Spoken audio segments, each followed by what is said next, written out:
Speaking of Hall of Famers, it was announced this week that Michael Jordan will be inducting the late great Kobe Bryant in the Basketball Hall of Fame. We know that Kobe's loss has meant a lot to the basketball community. It's been very emotional even a year later, but he's getting into the Hall of Fame. We'll talk about Jordan inducting him and why that might not be a good idea or why we might think there might be better people. But Andrew, what is Kobe Bryant's legacy? He's getting into the Hall of Fame. What is his legacy? What are we going to take away from the career of the Black Mamba, Kobe Bryant? So, up until Andrew Bynum was drafted by the Los Angeles Lakers out of high school, I think Andrew Bynum, he's from New Jersey. Where did he go to? It was either St. Pat's or it was St. Joe's in Metuchen. I think it was St. Joe's in Metuchen, Andrew Bynum. Kobe in 1996 was the youngest player at the time to have ever been drafted to the NBA at 17 years old. He was so young that his dad actually had to sign his contract for him because he legally couldn't because he wasn't a legal adult. With that being said, Kobe represent he was an like he was the next generation. Like the Jordan era was over, it was coming to an end. And at the time, the Lakers were rebuilding. They had just acquired Shaq. And, they said, we need a face of this franchise. And Jerry West saw the Kobe interviews and he said, this is the best player in this draft. And honestly, in the draft that featured Allen Iverson, Ray Allen, a bunch of future Hall of Famers, he was right. I think Kobe, the 5 championships speak for themselves, one with Shaq, one without Shaq. He was a Laker, played all 20 seasons of his entire NBA career with the Lakers. His final game, he finished with 60. I mean, tragic the way he went out, but Kobe's legacy is just, he's an all-time great player. Like he's one of the greatest players ever. He definitely shaped a lot of the players that play today. A lot of the guys looked up to him. Jason Yeah. Tatum is one prime example. Even when he was coming in, he used to work out with Kobe. A lot of guys, they took Kawhi's another one. They took Kobe's moves and just try to include them into their repertoire to be better. Like that's the kind of player he was, and he was a fierce competitor. MVP. He was a defense. I don't know if he was ever defensive player of the year, but he was all defense. He was just a really good competitor. And the fact that Jordan is going to be inducting him into the Hall of Fame, I think, I think obviously if Kobe was alive, he would do it. I think if there was one player that Kobe would pick to do it, I think it would be Jordan, the guy that he tried to emulate and be better than.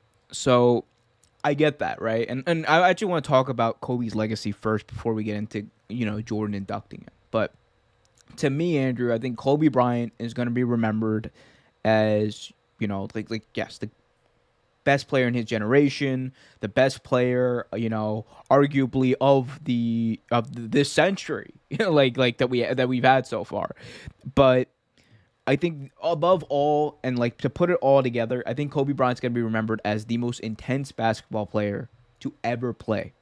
He's good. The When Kobe Bryant was locked in, Andrew, there was nobody more dangerous than him. When Kobe Bryant took shit personally, as Jordan said in that documentary, there was nobody who was more motivated and who would back it up given the opportunity. Even when he was older, even when his team was obviously not good, you still saw that intensity from Kobe. And like that's the thing. I think that intensity, that Mamba mentality is real. It's because Kobe Bryant willed it into reality. It's because Kobe Bryant was on the grind and he wouldn't stop. And there's times where people thought, "Oh man, Kobe, he's doing too much. He's embarrassing these guys." Well, they should be better. If they were better, they wouldn't get embarrassed by Kobe. But the thing is, they weren't. They were not. Because Kobe Bryant is one of my favorite players. I think, if we're having a realistic conversation about best players of all time, he has to be in that conversation. And we can talk about that another day. But, going to Jordan, inducting him specifically, I know that, yeah, and I understand, right? Kobe Bryant and Jordan have this relationship. I understand that, a lot of people consider Kobe the number two to Jordan's number one on their all time lists, right? But I do think there's one name, Andrew, that should be considered or should have at least been considered by the NBA to induct him, and I think it's Pau Gasol. And the reason I say that is because this wasn't just Kobe Bryant's teammate, right? They were close. Kobe Bryant and Pau Gasol were like close, like brothers.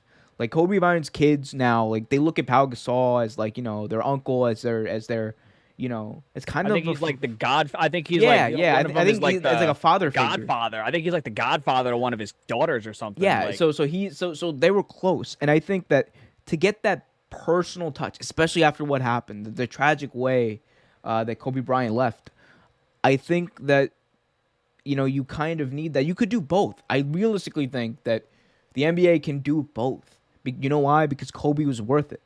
Because he meant to, like a lot of these players. There's no Trey Young without Kobe Bryant. There's no, like you said, Jason Tatum without Kobe Bryant. Kyrie Irving even says that Kobe Bryant inspired him. So a lot of these guys, like who maybe wouldn't be playing basketball otherwise, they were inspired by Kobe Bryant, and I think that at the end of the day, he obviously deserves to be in the Hall of Fame. Whether Jordan inducts him, Pau Gasol, whoever, honestly, it doesn't matter. Kobe Bryant's gonna get his rightful moment to headline the Hall of Fame, and I think that's a big deal, and I can't wait to see it.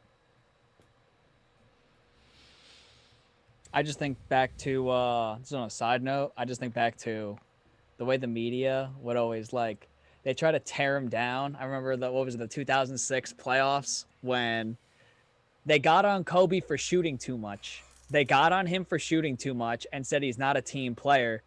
And then the same way he exposed the media, and then the very next night he didn't. I think he only took 6 shots. He took 5 in the first half and only 1 in the second, and his team got blown out. And it was basically his message to the media was like, don't ever call me a ball hog again, because without me, this team doesn't run. I think it was one of the Facts. most OG thing. One of them was OG. He was like, fine, I'm a ball hog. Fine, I won't shoot. And then the media shut up after that. They called it the Kobe Pout game. I think it was the biggest like baller thing I think Kobe ever did was I'm not going to shoot then. I'm a ball hog. Fine, I'm just not going to shoot then. That's like the definition. That's like like the prime example of Jordan's. I took that personally, kind of thing. Kobe took that personally, and man, he's like, I'm a ball hog. All right, well, I'm not going to shoot then. And then they went and got blown out. And thanks for watching this video from Real Take Sports Talk. Remember to like, share, subscribe, hit that notification bell so you get notified whenever a new video is released. Also, remember to check out our live show every single Thursday at 8 p.m. right here on the YouTube channel. And remember, keep it real.